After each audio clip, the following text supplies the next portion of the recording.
All right, we're about to dive into something that's going to feel, well, wrong. It's a ruthless law of power that totally flips the script on everything you've ever been taught about honesty, communication, and, being a good person. This is a tough one, but it might just change how you see every single conversation you have. Think about this question. Why did you do that? I mean, you've heard it your entire life, right?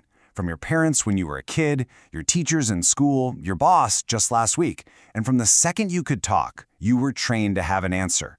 It's this deep, instinctual pressure, isn't it? The need to justify every single move you make. And this conditioning, it runs deep. Society tells us that explaining ourselves is a good thing. It's called being cooperative, being honest. We're taught that giving a good reason is just the right thing to do. But what if all of that entire belief system is actually a trap? An invisible prison designed to keep you weak. And that brings us to the core idea we're digging into today. It's a raw, brutal truth straight from a Machiavellian playbook. Explanation is weakness. The impulse we all have to explain ourselves isn't a virtue. It's a massive strategic mistake that screams weakness. The big question is, why? So how exactly does this work? Well, when someone challenges you and you immediately rush to explain yourself, you're doing more than just giving them information. You're fundamentally changing the power dynamic. In that moment, you are literally handing over control. Just look at the difference here. You've got two roles you can play. On one side, you have the explainer. They're on the defensive, desperately seeking approval, playing a game where the other person makes the rules. But on the other side, you have the strategist. They stand firm, they declare, they don't defend. By refusing to play the explanation game, they control the frame and force everyone else to react to them. Think about it like this. Every single word you use to explain yourself, it's like another link in a chain, tying you to what the other person thinks. It binds you to their judgment. But silence is a weapon. It's a sword that cuts right through their expectations. It creates a vacuum, a mystery that forces them to fill in the blanks, often making you seem more powerful than you are. So when you boil it all down, it comes to this. The very act of justifying yourself from a defensive position is a form of submission. You're basically saying, your opinion of what I did is more important than the action itself. And true power? Well, power does not kneel. Ever. Now, I know what you might be thinking. This all sounds pretty intense, maybe a little abstract. So let's make this real. Let's see how this law has played out on the biggest stage of all, history. We're going to look at two legendary rulers who are polar opposites on this. So in one corner, you've got Marcus Aurelius, the famous philosopher-emperor of Rome, a classic explainer. He was constantly writing in his journals, trying to understand and justify his own actions. And in the other corner, you have Louis XIV of France, the Sun King, a master strategist who almost never felt the need to explain himself to anyone. Now, we look back and admire Aurelius for his journals, but for a guy in charge, for a ruler, it was a massive liability. His constant self-explanation revealed all his internal conflicts, his doubts, his turmoil. And so Rome saw a leader who was human, yes, but also fallible, conflicted. Not exactly the unshakable rock you want your empire built on. And then you have Louis. This quote says it all. I am the state. This is the ultimate anti-explanation. It's a statement of pure power that needs zero justification. He didn't say, here are all the reasons why I'm in charge. He just declared it. I am the state. The sheer finality of it left no room for debate and projected this image of absolute, unquestionable power.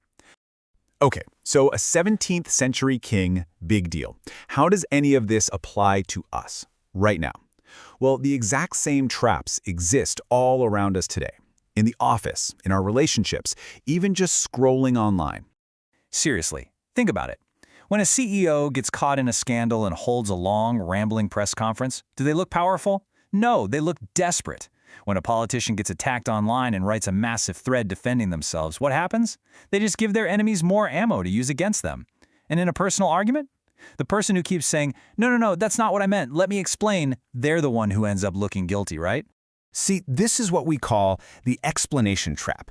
It's this gut feeling we have that if I just give them more details, they'll understand. But the brutal truth is, the opposite is often true. More details just create more suspicion. Every new detail is another thread your critics can pull on. Silence, on the other hand, gives them nothing to grab onto. Okay, so how do you actually do this? How do you fight a lifetime of being told to explain yourself? Well, let's get practical. Here is a 4-step toolkit to help you turn silence into a weapon. Step 1. Just resist. That feeling, that itch in your brain to start talking and defending yourself, pause. Take a breath, let the silence put the pressure back on them. Step 2. Redirect. Instead of answering why, respond with a statement of authority that closes the loop. 3. Be selective. Not every accusation deserves your attention. Ignoring an attack is a powerful way to say, "You're not on my level." And finally, number 4, cultivate. Over time, build a reputation as someone whose actions speak for themselves. So let's get into some actual phrases you can use. Think of them like verbal weapons. Here's the first one. Someone challenges a decision you made. Instead of a long, drawn-out justification, you simply say, "It is done." This phrase is a brick wall. It's final. It signals that the time for debate is over and the time for dealing with the new reality has begun. All right, weapon number 2. That's not up for discussion. This one is all about setting boundaries. It immediately tells the other person that you are in control of the conversation, not them. You decide what's on the table for debate. It's an incredibly powerful way to shut down pointless arguments before they even start. Now this one is a total game changer, especially at work. When someone starts grilling you on your methods, your process, you hit them with this: "I owe you nothing but results." It brilliantly reframes the entire situation. It says, "Judge me on the outcome, not on how I got there." It strips them of the right to micromanage you and puts the focus squarely on your competence. Because at the end of the day, real power isn't about getting everyone to like you or understand your every move. That's begging for approval. True power comes from a quiet confidence, an internal authority that doesn't need anyone else to sign off on it. It's about being the clear signal that rises above all the static and noise. So I'll leave you with this. The next time you're in a conversation and you feel that pressure building, that urge to start justifying yourself, remember you have a choice. You can explain and you can kneel, or you can stay silent and you can command. The only question is, who do you want holding the power?